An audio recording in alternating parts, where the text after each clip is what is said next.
मनसे अध्यक्ष राज ठाकरे विधानसभा निवडणुकीच्या अनुषंगाने मिशन विदर्भसाठी रणनीती आखत आहेत। 27 आणि 28 सप्टेंबर रोजी 2 दिवस मनसे अध्यक्ष राज ठाकरे अमरावती दौऱ्यावर असणार आहेत। यावेळी ते विदर्भातील सर्व 11 जिल्ह्यांतील प्रमुख पदाधिकाऱ्यांची बैठक घेतील। 27 तारखेला पश्चिम विदर्भातील अमरावती, बुलढाणा, अकोला, वाशिम आणि यवतमाळ या 5 जिल्ह्यांचा आढावा त्यांच्याकडून घेण्यात येणार आहे। तर 28 तारखेला नागपूर, वर्धा, भंडारा, गोंदिया, गडचिरोली आणि चंद्रपूर जिल्ह्याचा आढावा घेतला जाईल। राज ठाकरेंच्या महाराष्ट्र नवनिर्माण सेनेने यापूर्वी 7 उमेदवार जाहीर केले आहेत।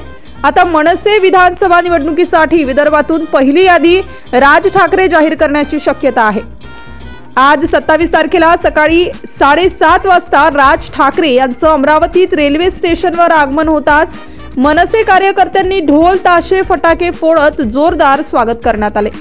यावेळी कार्यक्रमादरम्यान राज ठाकरे विधानसभा निवडणुकीसाठी विदर्भातील नेत्यांची यादी जाहीर करतील असे बोलले जात आहे।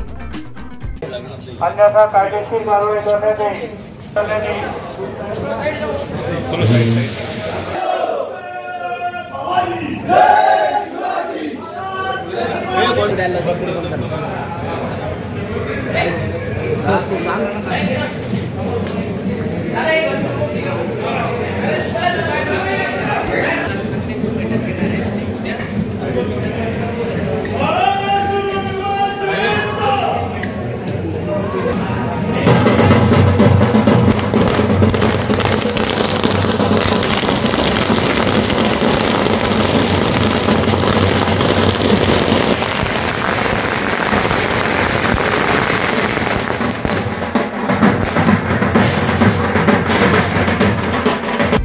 अशाच वेगवान घडामोडी पाहण्यासाठी आमच्या चॅनलला लाईक व सबस्क्राइब करायला विसरू नका।